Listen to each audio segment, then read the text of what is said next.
What's up, gang? Hope you're doing well.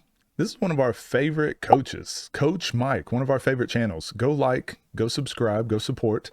By far has one of the best defensive videos I've ever watched. Can't remember which one it's called, but it's go check out his channel. If you want to get better at defense, this is the channel for you, coach or player. But this is the 10-minute defensive workout to separate your game. No equipment needed. I saw this when it came out, but I wanted to give it time. Again, I just don't understand how these videos just don't. I wish they were more popular. And I know this stuff isn't just what wins clicks and views, but I wanted to give it time to obviously grow on its own. But now I want to put some more awareness to it. Please go support Coach Mike. We need more of these types of videos. And I really want to make these types of creators be the ones that are being pushed forward whenever it comes to improving the development over here in America, especially. So last week, I sent a poll out to over 200 high school coaches, and I asked them, what's the #1 skill holding players back from more varsity minutes? The results weren't close. Defense was the clear answer. Next was ball handling, followed by shooting, but those results should surprise us because when we think about what we work on when we get into the gym, so often it's shooting, it's ball handling, it's finishing, it's offense on offense on offense, and yet that's just a fraction of the game. And honestly, guys, I can't tell you how many shots you're gonna get in your next game. I can't tell you how many. John Calipari just made, was it Calipari? Oh, I can't remember what coach it was. I just saw it on Facebook, but was basically saying like 5% of the game, and we've done videos on this too, and we've done the stats, but it's like 5% of the game is going to be you with the ball, like figure out what you're doing the other 95%. So it's like sitting on the bench, playing defense, running in transition, setting screens, like getting rebounds, like all of these other things, like focus on that 95%, but we're so hyper fixated on that 5%. Even Jokic has the ball in his hands for like 3 minutes or less during an NBA 48-minute game. Nikola Jokic, one of the best players in the world, has the ball in his hands for less than 3 minutes a game. Let that sink in. Many times you're going to handle the ball. But what I can tell you with a lot of confidence is that half your minutes are going to be on the defensive end. So the real question is, what are you doing to maximize those minutes? That's why today I'm walking you through a 10-minute defensive workout that you can do alone with no equipment. Now, ideally, we'd have access to resistance bands, a partner, and some weights, but you can still get meaningful work done with your defensive development by focusing on movement, agility, and explosiveness. So 10 minutes, guys. Follow along with me. Excuse my heavy breathing as I go through the workout with you. Let's push through and let's get to work. All right, 10-minute workout, and we're starting with a drill Coach Mike looking like a defensive powerhouse. Ain't nobody going in that key. Call ice skater. So start on one leg, and all we're going to do is push laterally down and land on the other leg. Very interesting. He's starting off his workout, his training session, skill session, with some plyos, some strength and conditioning. Who else recommends strength and conditioning and plyos as the main thing to improve at if you want to be a better athlete? I know a guy. I'll walk you through the key points as we go, but we're going to do 6 of these. Again, first thing we're looking at, boom, soft landings. That's #1. #2, our ability to control and absorb that force. We don't want this knee to be swaying all over the I don't think that's my internet. I don't know why. place, or our upper body bringing us off balance. That's 4. That's 5. Can you guys go watch this video and check and see if it's my internet or if this is... That's 6. Now, if he's just moving at the speed of light. now we're gonna go right into 20 seconds of ice skater pogos, right? So we're going as fast as we can, quick contact with the ground, trying to cover as much lateral ground as we can with quick contact with the floor.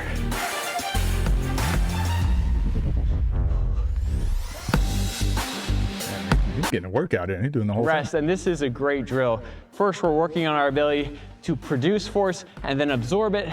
And then we're going right into quick contact, elastic movements, being able to reload as quickly as we can and push that force in another direction.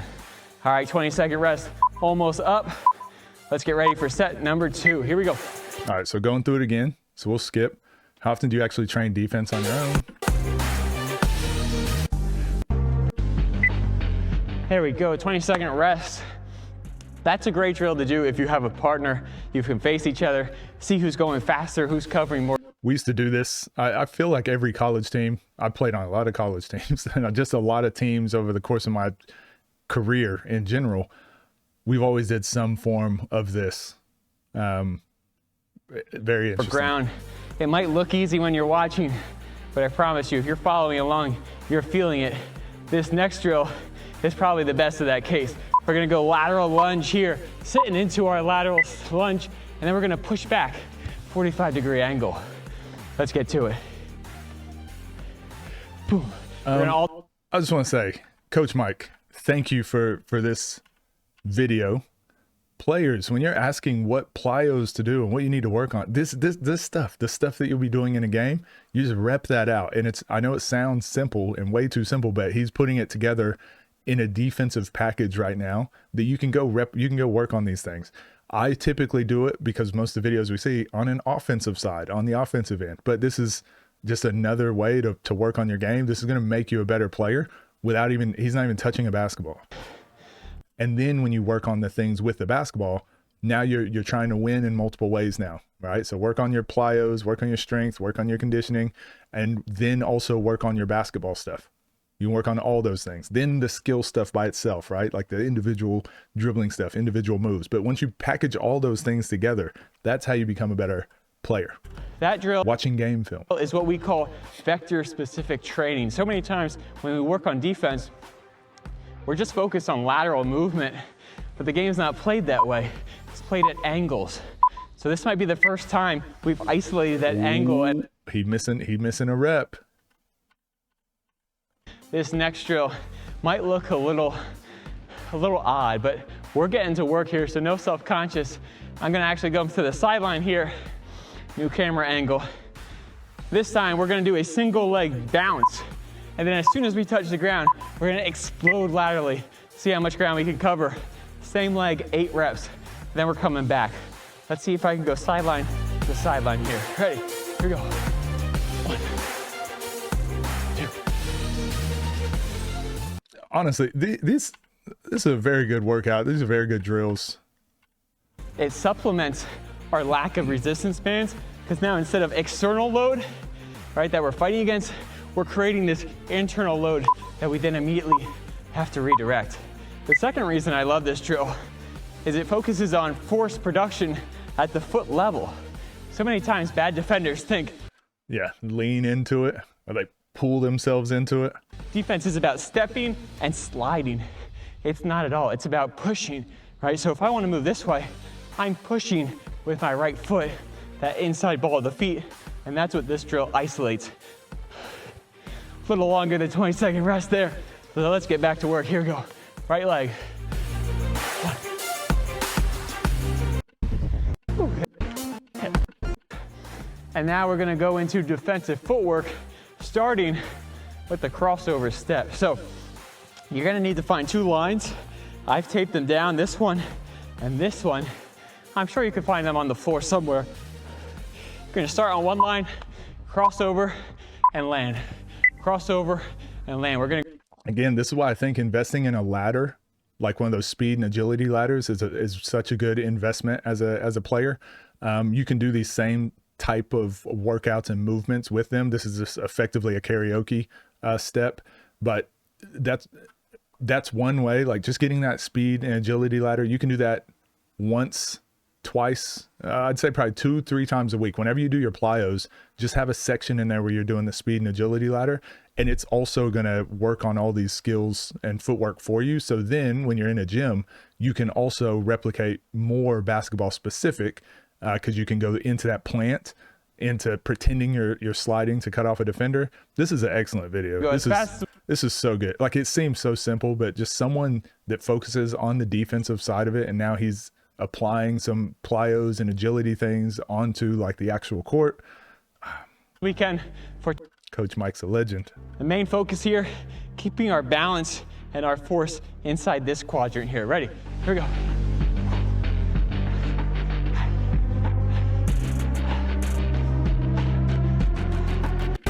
Defenders do this drill so often they can produce a lot of force, but then on their landing, their whole momentum carries. Yeah, this is something I had to work on personally too, because I didn't work out lower body nearly as much, just because my legs get really strong really quick. Like I had a lot of weight onto my legs very quickly. So I particularly focused more on upper body, but I was also playing all day, every day. So it just was like lower body I do once every couple weeks. But the stuff I did need to start focusing on was exactly the stuff he's talking about. My momentum would carry me. So then I started doing a lot more stairs, a lot more plyos, a lot more basketball specific movement work, just so that I could generate that force and that speed, depending on what I was doing on the court. So going to the basket, I worked on a lot of stuff with that, and then side to side, like playing defense. Carries them off balance. And a lot of times, guys, it's not the first move that kills you, it's the counter move. It's the move after. So my focus became being able to stick with someone for two counters, because the best players were going to score regardless. So if I was going to be a lockdown defender, I thought like, okay, it's worth me spending a lot more time and effort to be able to guard someone for 3 moves, 3 counters, whatever. But then that guy can still score because he's an elite scorer. My job and my focus defensively was to be able to guard everyone on the first move, be able to turn them, and then be able to turn them on the second one or stop them on the second one, because most players don't have multiple counters. Most players go one direction and get stopped and they just kick the ball out, or they fumble the ball and you can get a steal. So my goal for myself was to be able to stop them on one and then the second one. And then after that, if they scored, I was like, so what? I don't want to use that much energy because I'm the import and I'm going to play almost the whole game. So if you get me with 3 moves, you got me with 3 moves. Good job. But most people weren't capable of doing that. Then if it was the fourth quarter and I was guarding one of those really good players, I was hoping that we wore them down enough during the game that now when I guard them in the fourth quarter, they've only got enough for 2 counters. And then I can go challenge the shot, try to reach in, get a steal, do something like that. So on here, 20-second rest over. Let's gonna have you grab an object. Could be a water bottle, could be a ball. Terrible workout. This is defense. Don't let them touch a basketball. No basketballs. I always hated when our coach would do that. We got practice 5 a.m. Monday morning. Don't bring a ball. What? Could be nothing at all. But we're gonna find these lines on the floor again, about a foot distance apart. And this time, we're gonna work on our lateral shuffle. So watch me quickly. I step, I replace. I step, I replace. Again, agility ladder. No chain and hard punch. 6, good job. 20 seconds. It's alternating between being able to produce force. We'll stop it there. Like, go look at his channel to watch the video. I think these last 2 videos I've seen of Coach Mike have been like a godsend for younger players. This is not going to make you an elite defender, but doing this workout, like this is a good speed and agility or a plyo workout. Like doing this, and this is going to be good for you offensively too. Like this is going to help generate just a lot of that force. But I would just say like adding this into your weekly routine twice a week, being able to do strength work in some form, being able to do that 3 times a week, and then being on the court 3 times a week or something like that. You know, I think that would be the ideal situation to holistically like develop yourself as a player. Too many players either spend like 90% of their time on court and not working on the other parts. I think it just limits you and how much you could be improving. Whereas if you spend like 20% of your time on plyos, 20% of your time strength and conditioning, and then the other 60% can be on the court. I think that's a better distribution. Again, I just threw out some random numbers, but something like that is going to push you much further as a basketball player. So Coach Mike, well done. Let me know what you guys think. I think coaches should be sending this sort of stuff to your players. You never have to, if you can get your players to take ownership and do this on their own, it's going to make your team just a better team without you having to do any work. So I think coaches should take this stuff and use this to your advantage for sure. So I like this. I appreciate Coach Mike and what he's doing for the defensive community and basketball worldwide. Let me know what you guys think. See you in the next one.